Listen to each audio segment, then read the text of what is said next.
आता साऱ्या कार्यकर्त्यांची जर तशी इच्छा असेल तर ती मामांच्या कानावर, दादांच्या कानावर. लोक जे आलेत का ते तात्यांच्या प्रेमापोटी आलेले आहेत आणि आमची सगळ्यांची इच्छा आहे की तात्यांनी जिल्हा परिषदेची उमेदवारी लढवावी आणि तात्या चांगलं नेतृत्व करतील. गोरगरीब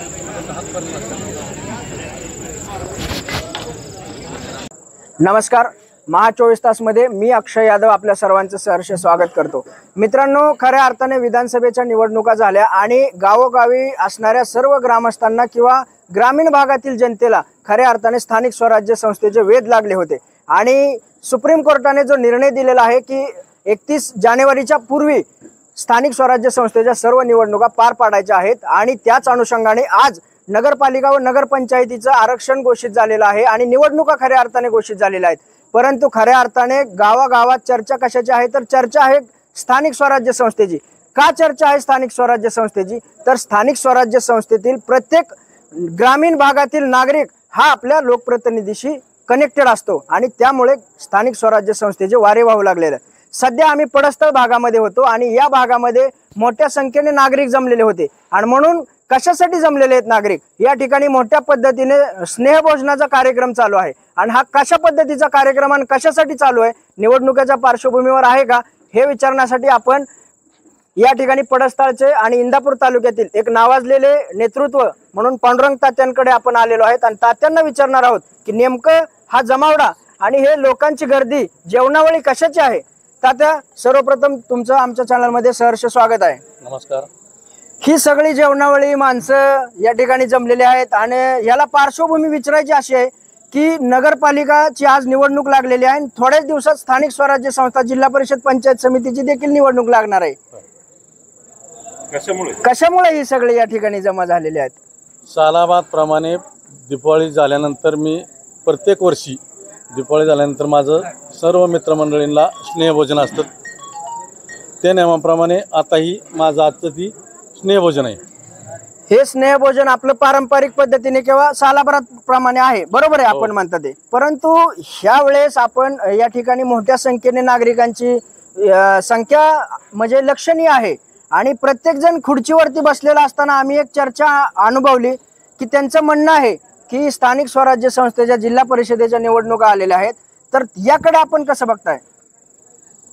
आता ह्या इलेक्शनच्या संदर्भात बोलायचं म्हणलं तर आमच्या महाराष्ट्र राज्याचे नेतृत्व, आमच्या सर्वांचं आदरस्थान आदरणीय दादा, आपल्या तालुक्याचं नेतृत्व आदरणीय मामा, हे जे काय निर्णय घेतील किंवा ते जे काय आदेश देतील त्या आदेशाप्रमाणे मी चालणारा कार्यकर्ता आहे.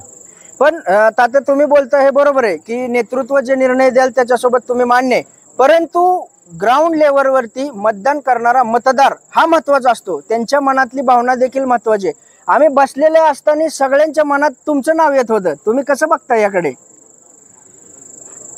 आता साऱ्या कार्यकर्त्यांची जर तशी इच्छा असेल तर ती मामांच्या कानावर, दादांच्या कानावर,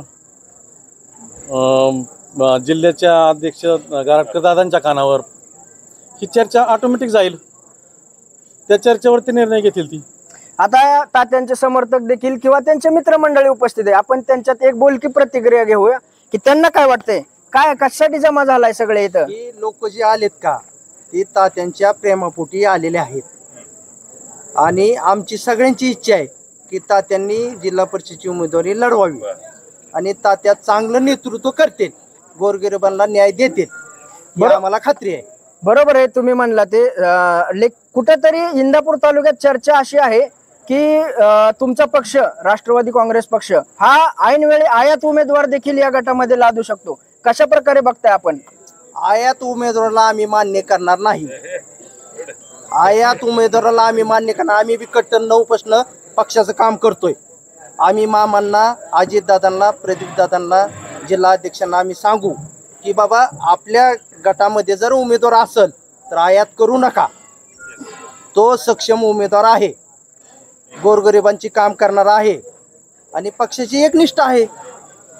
ओके, यांनी अतिशय थोडक्यात आणि स्पष्ट भूमिका सांगितलेली आहे. परत एकदा शेवटचा प्रश्न आपण तात्यांना विचारणार आहोत. तात्या, सगळ्या कार्यकर्त्यांचं किंवा तुमच्या मित्रमंडळीचं म्हणणं आहे की तात्यांनी यावेळी उभा राहिलं पाहिजे.